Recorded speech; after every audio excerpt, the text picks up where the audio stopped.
Bismillahirrahmanirrahim. Assalamualaikum warahmatullahi wabarakatuh. Sahabat Superpedia yang dimuliakan Allah, semoga kita selalu dalam keadaan sehat walafiat. Amin.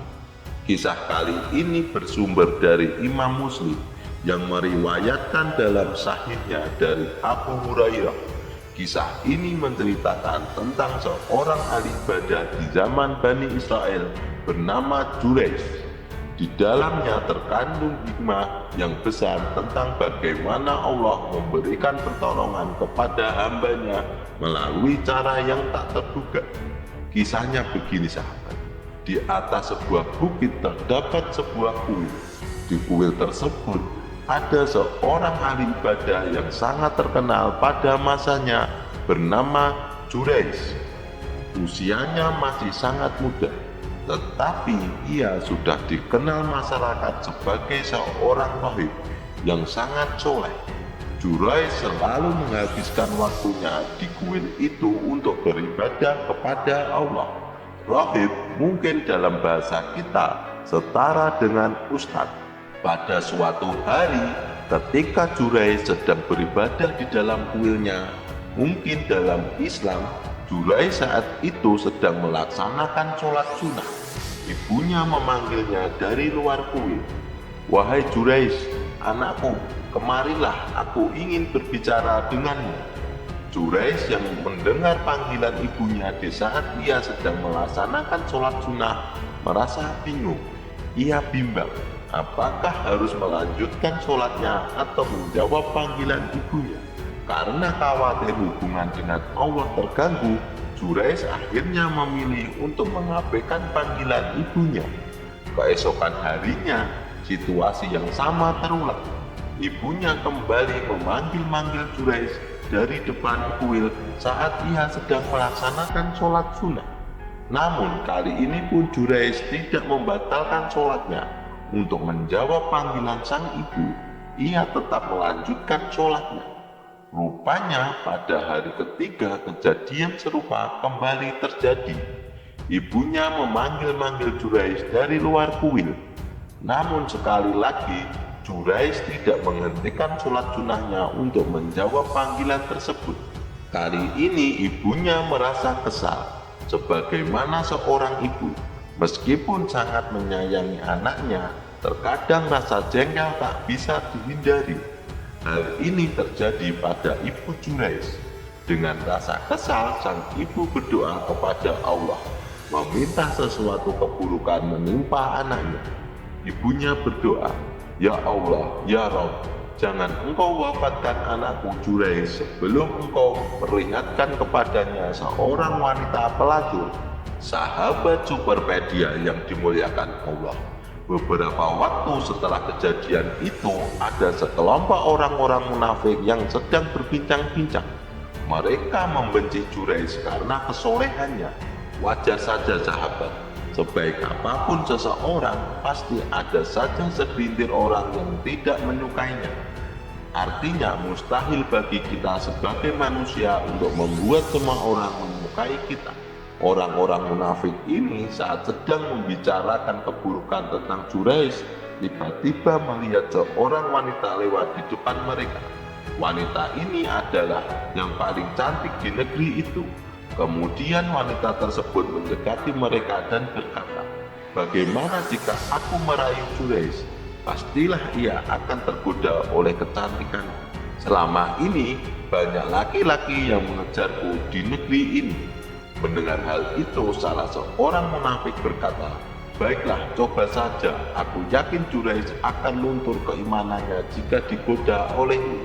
Maka wanita itu bersama orang-orang munafik ini mulai merencanakan sesuatu yang buruk untuk menggoda Jurayj di kuilnya. Sahabat seiman, pada suatu hari, wanita cantik itu berdandan dengan sangat rapi agar terlihat lebih mempesona saat menemui Jurayj. Setelah merasa puas dengan penampilannya, ia menuju kuil tempat Jurayj setiap hari beribadah kepada Allah. Wanita tersebut langsung masuk ke dalam kuil dan mendapati Juraij sedang duduk bertasbih kepada Allah Subhanahu wa Ta'ala. Ia mendekati Juraij dan mulai merayunya. Namun ketika wanita itu mendekati Juraij dari sebelah kiri, Juraij segera memalingkan wajahnya ke arah kanan. Begitu juga sebaliknya. Sambil berdoa, Juraij memohon perlindungan kepada Allah dari godaan wanita tersebut. Meskipun wanita itu terus mencoba merayu Juraij dengan harapan ia akan terjerat nafsu, teman-teman, rupanya tidak sedikit pun keimanan Juraij tergoyahkan. Seolah-olah kehadiran wanita itu benar-benar tidak dihiraukan oleh Juraij. Akhirnya setelah merasa putus asa, wanita tersebut pergi meninggalkan Juraij dari kuilnya dengan rasa malu. Ia terlalu percaya diri sebelumnya, yakin bahwa tidak ada pria yang bisa menolak godaannya.